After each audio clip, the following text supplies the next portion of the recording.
దైవమర్మములు July 11.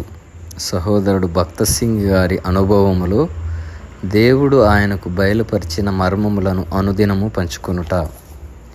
అయితే యాకోబు, నిన్ను సృజించిన వాడగు యెహోవా, ఇశ్రాయేలు, నిన్ను నిర్మించిన వాడు ఇలాగ సెలవిచ్చుచున్నాడు, నేను నిన్ను విమోచించి ఉన్నాను, భయపడకము, పేరు పెట్టి నేను పిలిచి ఉన్నాను, నీవు నా సొత్తు. యెషయా 43:1. 18వ శిఖరం. మనము ప్రభువైన యేసుక్రీస్తును మన రక్షకునిగా అంగీకరించినప్పుడు రెండంతల అధికారము ఆయనకు మనపైన ఉన్నది. మొదటిగా ఆయన మన సృష్టికర్త, రెండవదిగా ఆయన మన రక్షకుడు. మనం అనేక క్లిష్ట పరిస్థితులు, శ్రమలు, శోధనలు, కష్టముల గుండా పోవాల్సి వచ్చినను ఆయనే మనలను కీడు అపాయముల నుండి రక్షించు బాధ్యత వహించును.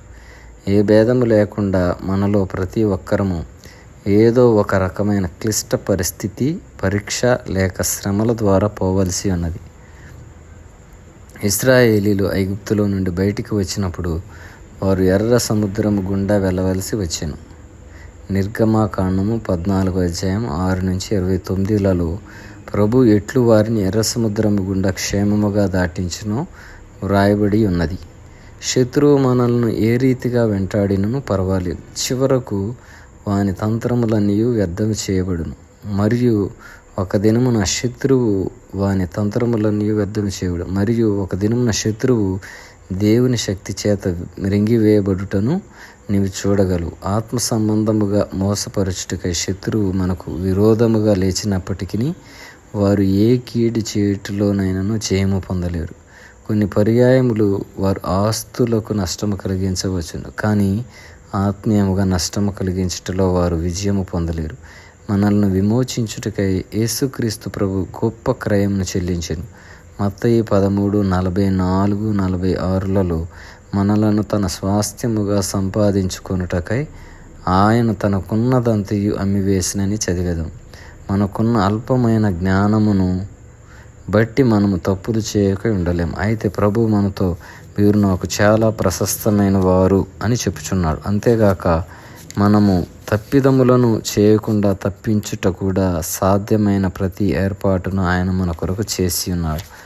ఆశ్చర్యకరముగా లోకంలోని అనేక భాగముల నుండి దేవుడు తన వర్తమానికులను పంపెను. అదే రీతిగా లోకంలోని అనేక భాగములలోని ప్రజలు ప్రస్తుతము మన కొరకు ప్రార్థన చేయుచున్నారు.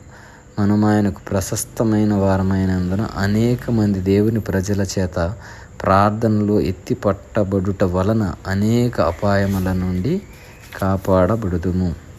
కాబట్టి దేవుడు కూడా మనల్ని సృజించిన వాడుగా, మనల్ని నిర్మించిన వాడుగా, మనల్ని విమోచించిన వాడుగా, మనల్ని పేరు పెట్టి పిలిచి ఆయన సొత్తుగా చేసుకున్నాడు. కాబట్టి అనేకుల ప్రార్థన ద్వారా మనము కూడా ఈ జీవిత పయంలో ప్రయాణించే వారముగా, అనేక అపాయముల నుంచి తప్పించబడే వారముగా, అనేక అపాయముల నుండి ఎత్తిపట్టబడే వారముగా, అనేకమైన దేవుని ద్వాసుల ద్వారా అనేకమైన ఆత్మీయ విషయముల్లో మేల్కొల్పు కలిగి ఈ లోకపు యాత్రను కూడా కొనసాగించుటకు దేవుడు మనందరికీ కృప అనుగ్రహించునుగాక.